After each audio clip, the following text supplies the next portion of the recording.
time has expired, and I give the call to the member for Goldstein. Well, thank you, Deputy Speaker. And Deputy Speaker, I'm not sure everybody in the chamber here today will recall the day that JobKeeper was passed through this parliament. I actually do. I was one of the few who was here in a not dissimilar context to the one where it presents us now, where many of us came up from different parts of the country or across from different parts of the country. If we were to describe the mood, it was tense, not just in this chamber, but of course the mood was tense across the nation because we were staring into the abyss, the unknown. We saw people being locked up in their homes in places like China. We saw people being in lockdown in a way that we had not experienced at that point in places like Milan. And of course, what sat or hovered across the nation was a sense of fear about the unknown and where we were to go next. And I remember the emergency support packages that were introduced into this chamber, and frankly, many of them I have, let's just say, deep philosophical questions that raise for me, and I make no apology for that. Some people have made a virtue of deferring ideology in a point of crisis, and certainly there was a need to reassure the Australian people at that challenging and difficult time. And I remember the debate in this chamber, Deputy Speaker, and the mode that appeared at that time.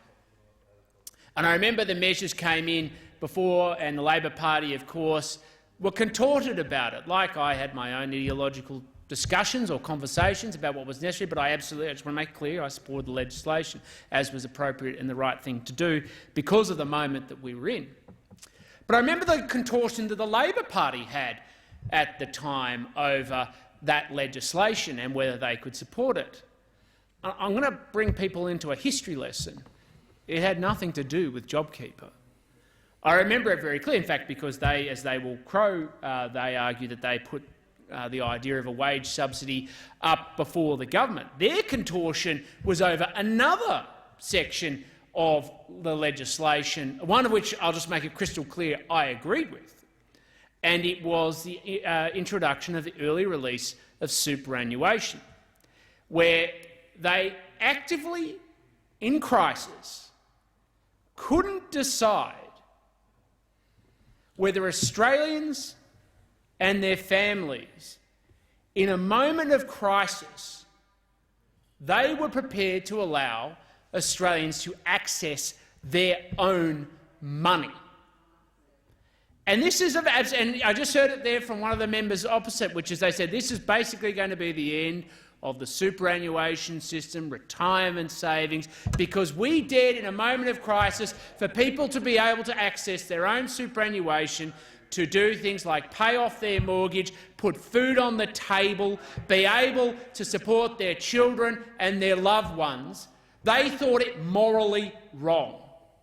Now, we all know deep down, and go back and check the speech. In fact, I remember when those speeches were given, Deputy Speaker, at the time. Such was their obsession with stopping Australians being able to access their own money. Some of us went back and read their speeches and tabulated how many times and how many of the speeches actively attacked the early release of superannuation. And I'll give you a guess. Guess how many members on the Labor Party benches opposed the early access of superannuation in that legislation? I'll give you a guess. In a choice between 0 and 100%, I can tell you it doesn't sit anywhere near the 0%. It doesn't sit anywhere near the 50%. It doesn't even get towards a part where most people would say it was a consensus position of over 3/4. It was 100%, because when it came to legislation introduced in this place, the choice they made and what they spoke out against and what they wanted to see corrected in that legislation wasn't measures related to JobKeeper. It was, how do we suffocate Australians from their own finances and their own money, because what they wanted to do was protect the interests of their mates in the superannuation sector. And now we know why. Under your future legislation that was introduced and passed through this parliament, which they also opposed, It provided a pathway to make sure that Australians' money wasn't wasted on things like giant donations to the Australian Council of Trade Unions. They know it, I know it, and that's their objective. The honourable member's time has expired.